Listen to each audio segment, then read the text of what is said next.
آج ویو 360 میں کیا امریکہ کو کورونا وائرس کی وبا کے دوران ایران، کوریا اور وینزویلا جیسے ممالک پر پابندیاں نرم کر دینی چاہیے؟ فاٹا کے خیبر پختونخوا میں ضم ہونے کے بعد فاٹا کے صحافیوں کی مشکلات میں کمی کی امید کا کیا ہوا؟ اور آپ کو دکھائیں گے پاکستان کی سب سے بڑی قرآن پبلشنگ کمپنی کورونا وائرس کی عالمی وبا کی صورتحال کا کیسے سامنا کر رہی ہے۔ وائس آف امریکہ واشنگٹن سے آپ سب کو خوش آمدید۔ آپ دیکھ رہے ہیں پروگرام ویو 360، میں ہوں اسد اللہ خالد۔ آج ہم اپنے آفس کی بلڈنگ کے باہر کھڑے ہیں جس کا 98% سٹاف اس وقت گھروں سے کام کر رہا ہے۔ جو اوورال سچویشن اس وقت امریکہ میں ہے، لاک ڈاؤن ہے، لیکن تقریباً 30 سے زائد ریاستوں میں کچھ حد تک لاک ڈاؤن میں نرمی بھی کی گئی ہے۔ کورونا وائرس کی عالمی وبا نے دنیا کی معیشتوں کو ہلا کے رکھ دیا ہے اور بین الاقوامی سیاست پر بھی کچھ حد تک شاید اس کا اثر پڑا ہے اور وہ پس پش چلی گئی ہے۔ ان حالات میں انسانی حقوق کی کئی تنظیموں، امدادی اداروں، سابق سفارتکاروں نے امریکہ سے مطالبہ کیا ہے کہ کورونا کی وبا کے دوران طبی اور غذائی امداد میں سہولت کے لیے وہ ایران، وینزویلا اور شمالی کوریا جیسی مخالف قوتوں پر جو پابندیاں عائد کی گئی ہیں ان میں کچھ حد تک نرمی لے آئے۔ اگرچہ صدر ڈونلڈ ٹرمپ کی زیادہ سے زیادہ دباؤ کی حکمت عملی کے جو حامی ہیں وہ انسانی بنیادوں پر امداد کی مخالفت نہیں کرتے، لیکن وہ ایسا کوئی ریلیف فراہم بھی نہیں کرنا چاہتے جو عمرانہ حکومتوں کو اقتدار میں رہنے میں مدد دے سکے۔ ایران نے اپریل میں اپنا پہلا فوجی سیٹلائٹ کورونا وائرس کی وبا کے دوران لانچ کیا، جس سے امریکی ایوان نمائندگان کے 90% اراکین نے ایران کے خلاف اسلحے کی پابندی میں توسیع کی حمایت کی۔ تاہم کچھ ایسی تجارتی اور مالی پابندیوں میں نرمیوں کے مطالبوں میں بھی اضافہ ہوا ہے جو ایران کی اہم ادویات اور طبی ساز و سامان درآمد کرنے کی صلاحیت میں رکاوٹ ہیں۔ ایران مشرق وسطی کا ایک ایسا ملک ہے جہاں کورونا کیسز کی شرح سب سے زیادہ ہے۔ میں اسے ایسے دیکھتا ہوں کہ پابندی عائد کرنے والے ممالک کی ایک اخلاقی ذمہ داری ہے کہ وہ شہری آبادی پر ان تعزیرات کے منفی اثرات کو کم کریں۔ وینزویلا کو امریکہ کی جانب سے اس کی تیل کی صنعت پر پابندیاں عائد کرنے سے قبل ہی خوراک اور ادویات کی قلت کا سامنا تھا۔ امریکہ کا مقصد سوشلسٹ رہنما نکولس مادورو کی طاقت پر گرفت کمزور کرنا تھا۔ کورونا وائرس کی وبا نے وینزویلا کے حالات کو اور بھی خراب کر دیا ہے، کیونکہ پیٹرول کی عالمی قیمتوں میں گراوٹ سے تیل کی آمدنی میں کمی واقع ہوئی ہے، جو جنوبی امریکہ کی اس ملک کی معیشت کے لیے انتہائی اہم ہے۔ وینزویلا میں نکولس مادورو کے بغیر عبوری حکومت کی تشکیل کی شرط پر امریکی محکمہ خارجہ نے کچھ پابندیاں ختم کرنے کی پیشکش کی، تاہم وینزویلا نے یہ پیشکش مسترد کر دی ہے اور صدر نکولس نے کہا ہے کہ وہ اس وبا کی وجہ سے اگلے سال ہونے والے انتخابات کو منسوخ کر سکتے ہیں۔ شمالی کوریا میں نہ تو کم جونگ ان کی طویل غیر حاضری کے بعد منظر عام پر آنے اور نہ ہی پیونگ یانگ کے کورونا کے کیسز سے متعلق مشکوک دعووں سے اس تشویش میں کمی ہوئی ہے کہ پہلے سے ہی قلت کے شکار ملک میں کھانے پینے کی رسد میں خلل پڑ رہا ہے۔ شمالی کوریا کے خلاف اس کے جوہری ہتھیاروں کے پروگرام سے متعلق سخت پابندیوں کے حامیوں کا موقف ہے کہ کورونا وائرس کی مد میں امداد فراہم کرنے سے آمرانہ حکومتوں کو اسلحے اور ناجائز سرگرمیوں پر زیادہ وسائل خرچ کرنے کی اجازت ہوگی۔ اگر اس وائرس کے دوران ہماری پابندیاں طرز عمل میں تبدیلی لاتی ہیں کہ یہ حکومت غیر قانونی سرگرمیوں کی بجائے وائرس سے لڑنے کے لیے اپنے لوگوں پر رقم خرچ کر رہی ہے، تو یہ حقیقت میں امریکہ اور ہماری قومی سلامتی کے لیے ایک اچھا نتیجہ ہوگا۔ لیکن انسانی حقوق کے گروپس اور دیگر افراد واشنگٹن پر زور دے رہے ہیں کہ وہ لوگوں کی بڑھتی ہوئی انسانی ضروریات کے پیش نظر آمرانہ حکومتوں پر دباؤ برقرار رکھنے کی ضرورت کو متوازن کریں۔ برائن پیڈن کی رپورٹ کے ساتھ Nilofar Mughal, voice of America. Covid 19 یا کرونا وائرس کی وجہ سے امریکہ میں بے روزگاری کی شرح میں 1945 کے بعد سب سے زیادہ اضافہ ہوا ہے، جس سے ضرورت مند لوگوں کو خوراک مفت فراہم کرنے والے مقامی فوڈ بینکس پر دباؤ بہت زیادہ بڑھ گیا ہے۔ کیلیفورنیا، امریکی ریاست کیلیفورنیا میں یہ ادارے اس چیلنج سے کس طرح سے نمٹ رہے ہیں، آئیے دیکھتے ہیں۔ حالیہ چند ہفتوں میں 3 کروڑ امریکیوں کی ایک بڑی تعداد نے بے روزگاری الاؤنس کی درخواستیں جمع کرائی ہیں، جس کے بعد شمالی کیلیفورنیا میں المیڈا کاؤنٹی فوڈ بینک نے مقامی سطح پر بڑھ جانے والی ضرورت کو پورا کرنے کے لیے اپنی صلاحیت میں اضافہ کیا ہے۔ آٹا، پیاز، سیب اور ناشپاتی جیسی کھانے کی عام اشیاء، ایسی چیزیں جو وہ خود کھا سکتے ہیں، اور وہ صرف ڈبے کی چیزیں نہیں، بعض اوقات ہم دودھ بھی مہیا کرتے ہیں، جو اچھی بات ہے۔ ہمارے پاس طرح طرح کی اقسام ہیں۔ आम तौर पर जब हम खाना तकसीम करना शुरू करते हैं तो 40 से 50 के दरमियान कारें पहले ही हमारे दरवाजे खोलने की मुंतजिर होती हैं। हमारी इमरजेंसी फूड हेल्पलाइन कॉल का हुजम कहीं ज्यादा हो गया है। कॉल्स की शरह 1000% रोजाना से ज्यादा हो चुकी और ये अभी जारी है। हमें अभी भी रोजाना 100 से 200 कॉल्स आ रही हैं। रोजाना की बुनियाद पर हमारे पास पहुंचने वाले तकरीबन 50% लोग पहली बार हमसे राब्ता कर रहे होते हैं। फूड बैंकों ने जरूरत को पूरा करने के लिए अपनी कोशिशों को तेज कर दिया है। उन्हें इसके लिए माली मदद सरकारी और निजी एहतियात से हासिल होती है। हम माजी से कहीं ज्यादा खुराक तकसीम कर रहे हैं। पिछले ही महीने ये मिकदार गुज़िश्ता साल के इस माह के मुकाबले में 20% ज्यादा रही। चूँकि हम थोक में चीजें खरीदते हैं तो हम इंतहाई कम कीमत में बड़ी मिकदार खरीद पाते हैं। लिहाजा एक छोटा सा चंदा भी बहुत ज्यादा खुराक मुहैया करने का जरिया बन जाता है। ये राब्ता किए बगैर ये सहूलत दे रहे हैं। क्लाइंट को अपनी गाड़ी से निकलने की जरूरत नहीं। कम से कम बात करना और कम से कम मालूमात ली जाती हैं। सारी मेहनत हम ही करते हैं।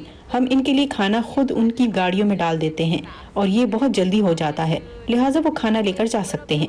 इन्हें थोड़ी देर इंतजार करना पड़ता है, लेकिन इन्हें वाकई में अच्छा खाना मिल जाता है और ये महफूज है। ये बहुत मुतासिर कुन मरहला रहा है। हम बहुत सारे लोगों से बात कर रहे हैं जो पहली बार हमारे पास आ रहे हैं। वो लोग जो घंटे के हिसाब से काम करते थे या वो लोग जिनकी नौकरियां चली गई हैं और वो नहीं जानते थे कि मदद के लिए कहां जाना है। और इस फूड बैंक को तवक्को है कि लोगों की तादाद बढ़ती रहेगी। हम माजी के तजुर्बात से जानते हैं कि एक बार शेल्टर इन प्लेस के अहकामात नाफिज हों तो कुछ मुतासरा लोगों को अगर साल नहीं तो कई महीने जरूर लग सकते हैं अपने पांव पर दोबारा खड़े होने में। अमले ने जोर दिया है कि यहाँ ग़िज़ाई एहतियात वसूल करने के अहल होने के लिए आपको जरूरत यहाँ सिर्फ आने की है। मदद हासिल करने के लिए किसी और अहलियत की जरूरत नहीं है। थियाना मिचेल के साथ एरम अब्बासी, वॉइस ऑफ अमेरिका। दुनिया के मशहूर शेफ होजे आंद्रेस ने वाशिंगटन डीसी और न्यूयॉर्क में वाक़ अपने रेस्टोरेंट्स को मुतहर्रिक कर दिया है ताकि कोरोना वायरस की वबा के दौरान ज़रूरतमंद लोगों को मुफ्त खाना पहुंचाया जा सके। लेकिन पूरे मुल्क में चूँकि लॉकडाउन है और इस हवाले से इन पर दबाव बहुत ज़्यादा बढ़ा है, उसके बाद उन्होंने बड़े स्टेडियम्स को किचन्स में तब्दील करना शुरू कर दिया है। मज़ीद जानते हैं इस रिपोर्ट में। मार्च में जब कोरोना वायरस की वबा तेज़ी से फैलने लगी तो वाशिंगटन डीसी में मुकीम शेफ होजे आंद्रेस ने खैराती मकासद के लिए आर्जी तौर पर खाली स्टेडियम्स को इस्तेमाल करने का ऐलान किया। नेशनल लॉकडाउन के बायस ज़रूरतमंद हो जाने वाले लोगों को खाना खिलाने के लिए वर्ल्ड सेंट्रल किचन नामी चैरिटी के बानी होजे आंद्रेस को एक बड़े किचन की ज़रूरत थी और इसके लिए डीसी में कायम नेशनल पार्क बेसबॉल स्टेडियम बिल्कुल मुनासिब जगह थी। हमने पहले भी स्टेडियम्स को इस्तेमाल किया है। ये बहुत अहम जगह हैं जिन्होंने अच्छे दिनों में भी लोगों का साथ दिया और इमरजेंसी में भी। ये कम्युनिटी की जिंदगी का एक अहम हिस्सा है। यहाँ स्टेडियम के अंदर हम किचन्स इस्तेमाल करके लाखों लोगों के लिए खाने तैयार करेंगे। स्टेडियम का स्टाफ मदद करके बहुत खुश है। हम जानना चाहते थे कि कोविड-19 से मुतासर अफराद की मदद के लिए स्टेडियम को कैसे इस्तेमाल में लाया जाए। हम बाकायदगी से अपने दोस्तों के लिए बहुत ज्यादा खाना तैयार कर लिया करते हैं और हमारे पास सहूलतें भी जबरदस्त हैं। इसलिए हमने होजे आंद्रे की टीम से राब्ता किया और पूछा कि हम भी इसमें शामिल होना चाहते हैं। स्टेडियम में मौजूद किचन में सुबह 7 बजे से शाम 6 बजे तक 50 लोग इकट्ठे काम कर सकते हैं। जो खाना तैयार होता है वो ग़िज़ाइयत से भरपूर है। इसमें गोश्त, सब्जी, चावल, फल सब कुछ शामिल है। पके हुए खाने को पैक करके उबर ईट्स के जरिए अस्पतालों, नर्सिंग होम्स, कम आमदनी वाले अफराद और ऐसी जगहों पर पहुँचाया जा रहा है जहाँ बेघर लोग इकट्ठे होते हैं। ये काम बहुत बड़ा है, लेकिन सब लोग अपनी हिफाजत का ख्याल करते हैं। जिस हिस्से में हम काम करते हैं वहाँ सबका टेम्परेचर चेक होता है। उनकी पेशानियों को चेक किया जाता है कि कहीं बुखार तो नहीं और जिस्म का दर्जा हरारत 100 डिग्री से कम है। और जब ये सब हो जाए तो फिर काम करने वालों से कहा जाता है कि वो अपना सामान एक तरफ एक मखसूस जगह पर रख दें। होजे आंद्रेस की जानिब से ये कोशिश सिर्फ वाशिंगटन डीसी तक महदूद नहीं है। माली और दीगर एहतियात की वजह से वर्ल्ड सेंट्रल किचन की जानिब से अमरीका के मुख्तलिफ शहरों में हज़ारों अफराद के लिए खाना तैयार करके भेजा जा रहा है। होजे आंद्रेस कहते हैं कि इस काम की कोई डेडलाइन नहीं है और जब तक ज़रूरी होगा वो और उनकी टीम मदद करते रहेंगे। करीना बेफरजन के साथ Nukhbat Malik, voice of America. Corona virus से मुतालिक अपडेट्स और दुनिया भर की खबरें जानने के लिए आप आ सकते हैं हमारी वेबसाइट urduvoa.com पर। फेसबुक पे हमारा पेज है facebook.com/voa उर्दू, जिस पे आपको सभी कंटेंट मिलेगा जो हमारी वेबसाइट पे है। ट्विटर और इंस्टाग्राम पे हमारा हैंडल है @urduvoa। ताज़ा तरीन खबरें, अहम वाक़यात, ऑडियो वीडियो रिपोर्ट्स और तज्ज़िये देखने, सुनने और पढ़ने के लिए डाउनलोड कीजिए VOA उर्दू की नई ऐप। खबरें अब हर वक्त आपकी मुट्ठी में। और अब कुछ बात प्रेस फ्रीडम के हवाले से। दुनिया भर में प्रेस फ्रीडम शायद इस वक्त तारीखी निचली सतह पे है। पाकिस्तान में फाटा का इलाका सहाफ़ियों के लिए कई दहाइयों तक एक ख़तरनाक इलाका रहा है। दहशतगर्दी, फ़ौजी ऑपरेशंस, क़दामत पसंदाना रिवायात, सहाफ़ियों को कई तरह के दबाव का सामना रहा है। ताहम फाटा के खैबर पख्तूनख्वा में इंज़माम के बाद उम्मीद की जा रही थी कि सहाफ़ियों के हालात में कुछ हद तक बेहतरी आएगी, लेकिन ये उम्मीद कहाँ तक पूरी हुई है, इस बारे में हम देखते हैं कबायली ज़िले खैबर से उमर फारूक की रिपोर्ट।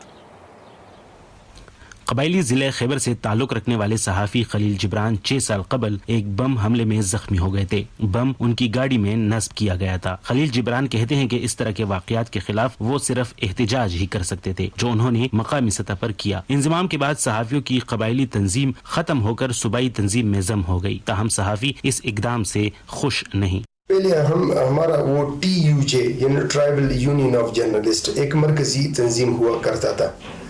लोकल सतह पे हम प्रोटेस्ट करते थे और बाद में वो TUJ जो है ना वो मसला उठाता था।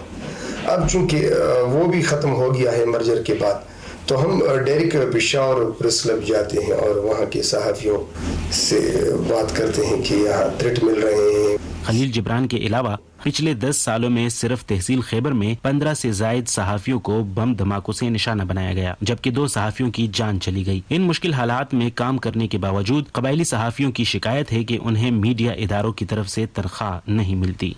चैनल की तरफ से तो हमें सिर्फ जो है प्रेस कार्ड दिया जाता है और माइक का लोगो दिया जाता है। बाकी जो है हमारा काम होता है, हम फ्री में उनके लिए रिपोर्टिंग करते हैं।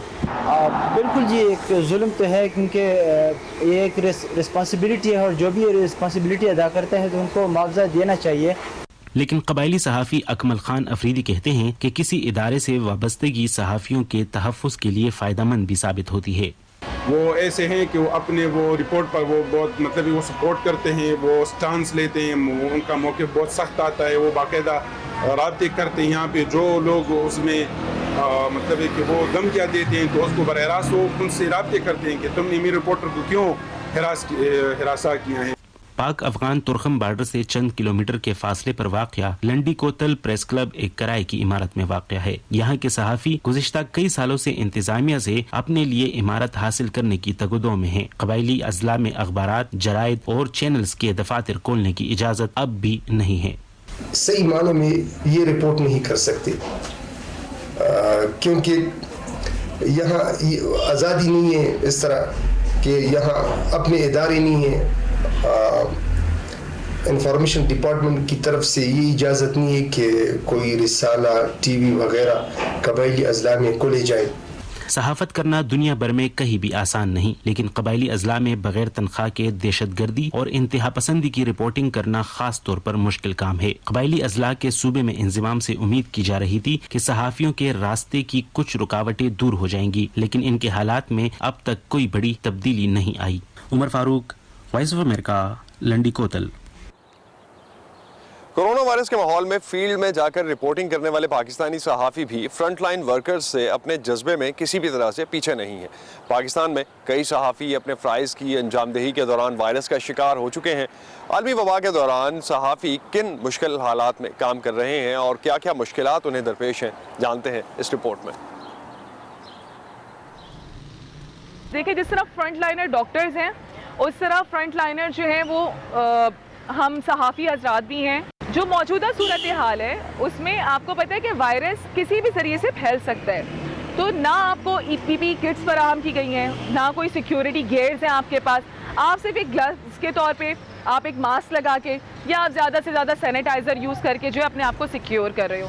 इस वक्त जो सूरत हाल है कोरोना के हवाले से, उसमें जब हम घर पे जाते हैं तो ये हकीकत है कि जब घर में जाते ही पूरी बॉडी को हमें सैनिटाइज़ करना पड़ता है और घर में बच्चों को बहुत दूर रखना पड़ता है। मैं पिछले 1 महीने से अपनी वालदा से सिर्फ दरवाजे पे खड़ा रह के सलाम दुआ मैंने की है, उनके पास में जाके बैठा नहीं हूँ। पिछले 1 महीने से मैंने अपनी पूरी फैमिली को अपने रूम से अलग किया हुआ है, वो दूसरे रूम में सो रहे हैं और मैं अलग कमरे में सो रहा हूँ, क्योंकि मैं अपनी फील्ड में जा रहा हूँ, अपने काम पे जा रहा हूँ। खुदा ना खास्ता मैं बाहर से वायरस लेके आऊँ और मैं अपने बच्चों में या अपनी वालदा में मुंतकिल करूँ।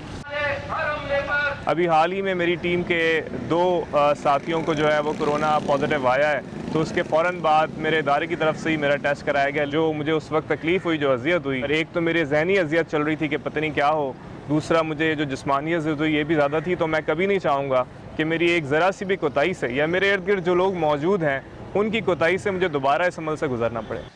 जब अचानक ही इसका आउटब्रेक होना शुरू हुआ, लॉकडाउन की सिचुएशंस आई, तो उसके बाद फैमिली प्रेशर बहुत ज़्यादा आया, क्योंकि उनके जहन में कंसर्न्स ये थे कि मैं एक हेल्थ रिपोर्टर हूँ तो मेरा डेफिनेटली हॉस्पिटल्स में भी जाना होगा, मेरा लोगों से भी मिलना होगा, मेरा डॉक्टर से भी मिलना होगा। मौजूदा सूरत हाल में वक्त गुजारना जो है वो हमें समझ पा रहे हैं, ना हम उन्हें समझा पा रहे हैं, और इवन हम उन्हें सेटिस्फाइड भी नहीं कर पा रहे, क्योंकि एक डर है, वबाई मर्ज फैलने का खदशा है, तो उसका डर जो है वो हावी है जहनों पर। तो ये बहुत डिफ़िकल्ट हो जाता है कि एक तरफ आप फैमिली को समझा रहे हो कि आज मैंने रिपोर्ट किया है कि फ़लाँ जगह पर फ़लाँ एक डेथ हो गई है, और आप घर में आके जब उन्हीं SOPs को लागू करना चाहते हैं तो समटाइम्स घर वाले समझते हैं कि ये पैनिक सिचुएशन में आ गया, ये पहले ये ऐसा बयान कर रहा है जैसा शायद है नहीं। लेकिन एक इन्फॉर्मेशन को या मालूमात को TV स्क्रीन पर देखना और उस चीज़ को बराह रास्त देख कर रिपोर्ट करना, इन दोनों के एहसासात में बहुत ज़्यादा फ़र्क होता है। वॉइस ऑफ अमेरिका के जर्नलिस्ट अमेरिका समेत दुनिया भर से आपके लिए कोरोना वायरस के बायस होने वाले लॉकडाउन के बावजूद खबरें ज़रूर पहुंचा रहे हैं। अमेरिकी रियासत न्यू जर्सी हो या भारत का दारुल हुकूमत नई दिल्ली, VOA आपके लिए बेहतरीन सहाफ़ती मयार अपनाते हुए आप तक खबरें पहुंचा रहा है। आइए आपको मिलवाते हैं हमारी टीम से जो फ्रंट लाइन्स पर मौजूद है। चैलेंजेस तो बहुत है, लेकिन जब कोई नई डेवलपमेंट होती है तो हमारे लिए उस वक्त सबसे अहम होता है अपने ऑडियंस यानी आपको आगाह करना। जैसे जिस वक्त न्यू जर्सी में शटडाउन अनाउंस हुआ तो मेरे पास ना ट्राइपॉड और माइक्रोफोन था और ना ही प्रॉपर हिफाजती सामान, लेकिन मैंने सूरत हाल पर रिपोर्ट करने के लिए स्टोर्स और शॉपिंग सेंटर्स का रुख किया और वहाँ मैंने अपने फ़ोन पर सब्जेक्ट्स के करीब खड़े होकर तमाम इंटरव्यूज़ रिकॉर्ड किए। तो ऐसा नहीं है कि हमें अपनी सेफ्टी का ख्याल नहीं होता या हम भूल जाते हैं, लेकिन उस वक्त उस सिचुएशन में हमारे लिए सबसे अहम होता है आप तक स्टोरी पहुंचाना, और चैलेंजेस कुछ भी हो हम आपके लिए स्टोरीज लाते रहेंगे। भारत का लॉकडाउन दुनिया के सबसे स्ट्रिक्ट लॉकडाउन में से एक है, और सिर्फ मैं ही नहीं, तमाम रिपोर्टर्स जो फील्ड में हैं वो रोज ये चैलेंज फेस करते हैं कि कैसे इसके अराउंड वो काम करें। कुछ चीजें हम एंटिसिपेट कर लेते हैं, तैयारी करके जाते हैं, लेकिन कुछ बिल्कुल एक बॉम्बशेल की तरह गिरती हैं। मसलन ये दिल्ली की नर्सेज पे मैंने स्टोरी की थी जो कोविड-19 वार्ड में तैनाती दे रही हैं और घरों से दूर रहने को मजबूर हैं, एक सराय में रहती हैं, और बहुत इमोशनल हो गई ये स्टोरी। वो लोग बहुत रोने लग गई, मुझे भी आंसू आ गए, और चलते चलते अचानक उनमें से एक ने कहा कि मैम हमारी भी एक कोलीग है जो कोविड पॉजिटिव है। उसके बाद मुझे काटो तो खून नहीं था, कोई जरिया नहीं था ये जानने का कि क्या मैं इन्फेक्ट तो नहीं हो गई हूँ। घर आके 2 रोज बाद मुझे जुकाम भी हो गया, बुखार भी हो गया। हालांकि वो एक छोटा सा फ्लू निकला, लेकिन इतनी खौफजदा मैं हो गई थी अगली स्टोरी पर निकलने से पहले कि क्या और प्रिकॉशन में लूं और कैसे ये जानूं कि सामने वाला मुझे इन्फेक्ट ना कर दे। तो चैलेंजेस हैं, लेकिन रिपोर्टिंग का पेशा ही यही है जिसमें आपको चैलेंजेस तो फेस करने ही हैं, और दुनिया भर में लोग इन्हें फेस कर रहे हैं। कोरोना वायरस की वबा के दौरान फील्ड रिपोर्टिंग के चैलेंजेस बढ़ गए हैं। एक तो ये है कि कहीं आप खुद इस वायरस के शिकार ना हो जाएं, और दूसरा ये कि कहीं दूसरों को आपकी वजह से खतरा ना हो। इस वक्त मैं जब घर से बाहर निकलता हूँ मुझे एहतियाती तदाबीर के बारे में सोचना पड़ता है, और इन दिनों हमारे रिपोर्ट्स में हिस्सा लेने वाले बहुत से लोग दबाव का शिकार हैं। चंद हफ्तों पहले मैंने अमेरिका के होमलेस कम्युनिटी पर कोरोना वायरस के असरात पर मैं एक रिपोर्ट कर रहा था, जिसके लिए मैंने वाशिंगटन DC के होमलेस कम्युनिटी में जाके वहाँ पे मैंने चंद लोगों को इंटरव्यू करने की कोशिश की। तो एक बेघर फर्द ने मुझे गोली मारने की धमकी दी, वहाँ से जान बचाई। तो उसके बाद एक दूसरे बेघर शख्स ने मुझ पर थूक फेंकने की कोशिश की। लेकिन यहाँ ये बात वाज़ेह करना बहुत ज़रूरी है कि अमेरिका की होमलेस कम्युनिटी की एक बड़ी तादाद जहनी अमराज से मुतासिर होती है। एनीवेज, कोरोना वायरस की आलमी वबा मुझे मेरे दूसरे साथी सहाफ़ियों की तरह इन तजुर्बात के बायस हमेशा याद रहेगी। ہم جب خوف کو بے نقاب کرتے ہیں، ہم جب سوال اٹھاتے ہیں، ہم جب ان کی آواز بنتے ہیں جن کی کوئی نہیں سنتا، تو فرق پڑتا ہے۔ فرق پڑتا ہے آزاد صحافت سے۔ ہم ہیں وائس آف امریکہ، ہمارے لیے آزاد صحافت اہم ہے۔ رمضان کے مہینے میں قرآن پاک کی تلاوت کرنے اور اس مقدس کتاب کو بطور تحفہ یا ہدیہ دینے کا رجحان بہت حد تک بڑھ جاتا ہے۔ تاج کمپنی پاکستان میں قرآن کی طباعت اور اشاعت کا سب سے بڑا اور پرانا ادارہ ہے، اور وقت کے ساتھ ساتھ ان کے کام میں اور انداز میں کافی حد تک جدت بھی آئی ہے، لیکن کرونا لاک ڈاؤن کے باعث تاج کمپنی بھی مشکلات میں گھر گئی ہے۔ تاج کمپنی کے 100 سالہ سفر کے بارے میں جانتے ہیں راولپنڈی سے نظر الاسلام کی اس رپورٹ میں۔ پاکستان میں تلاوت کے لیے قرآن پاک اٹھائیں تو اکثر جلد پر تاج کمپنی کا ہی نام نظر آتا ہے۔ ملک میں قرآن پاک کی طباعت و اشاعت کا یہ سب سے بڑا ادارہ اس مقدس کتاب کی سالانہ 50 لاکھ سے زیادہ جلدیں شائع کرتا ہے۔ تاج کمپنی کی بنیاد 20ویں صدی کے اوائل میں لاہور میں رکھی گئی۔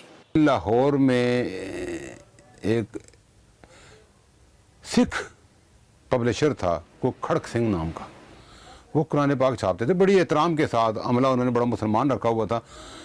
تو وہاں ایک حکیم صاحب تھے جو دیکھتے تھے کہ قرآن ہم مسلمان ہیں لیکن قرآن پاک یہ ایک سکھ غیر مسلم چھاپ رہا ہے، تو انہوں نے اپنے بھائی سے مشورہ کیا، تو ان کے بھائی تھے عنایت اللہ، تو انہوں دونوں بھائیوں نے مل کر ایک قرآن پاک کو کتابت کروایا۔ تاج کمپنی کا نیٹ ورک پاکستان میں 5000 دکانوں تک پھیلا ہوا ہے۔ ان کے شائع کردہ قرآنی نسخے بیرون ملک بھی فروخت کیے جاتے ہیں۔ انڈونیشیا اور جنوبی افریقہ میں تاج کمپنی کی کتابت آج بھی استعمال ہو رہی ہے۔ وقت کے ساتھ ساتھ تاج کمپنی نے قرآن کے نمونوں کی چھپائی کو جدید خطوط پر استوار کیا ہے۔ آج کمپنی ڈیجیٹل قرآن بھی شائع کر رہی ہے۔ ایک قلم ہے اور ایک قرآن پاک ہے، آپ نے جس آیت پہ رکھا تو وہ آیت وہ خود پڑھے گا، اور اس میں بہت سارے حفاظ کی آواز بھی ہے۔ آپ کسی بھی قاری صاحب کے اپنی پسندیدہ قاری کو لے سکتے ہیں اور کسی بھی ترجمے کو لے سکتے ہیں، کیونکہ ترجمہ مختلف ہے۔ ایک ہی قرآن پاک میں وہ یوں سمجھے کہ ون وڈو آپریشن جس کو کہہ سکتے ہیں آپ، اسی میں احادیث شریف بھی آ گئی، اسی میں بخاری شریف بھی آ رہی ہے، اسی میں ہی ترجمہ ہر قسم کا آ رہا ہے، اپنے پسندیدہ قاری کی آواز بھی سن سکتے ہیں، بس وہ ایک ٹچ پہ ہے۔ لفظ بہ لفظ قرآن پاک کی تجوید سننے کے لیے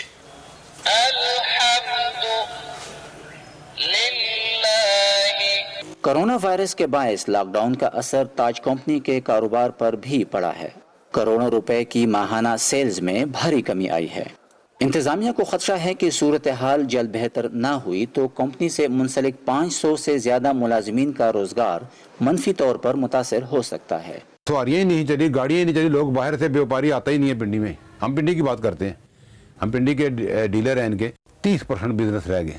تاج کمپنی کے لیے ماہ رمضان سال کا اہم ترین وقت ہوتا ہے، جو اس سال کرونا وائرس کے باعث منافع بخش تو نہیں ہوگا، لیکن کمپنی کو ناز ہے کہ اس مشکل وقت میں بھی عبادت کے لیے بیشتر ہاتھوں میں تاج کمپنی کا شائع کردہ قرآن ہی ہے۔ نظر الاسلام، وائس آف امریکہ، راولپنڈی۔ یہ تھا آج کا ویو 360۔ اسٹے سیف، اور آپ ہمیں بھی لکھیے کہ آپ اپنے آپ کو کیسے محفوظ رکھ رہے ہیں، عبادات کے اس مہینے میں اپنی عبادات کیسے جاری رکھے ہوئے ہیں۔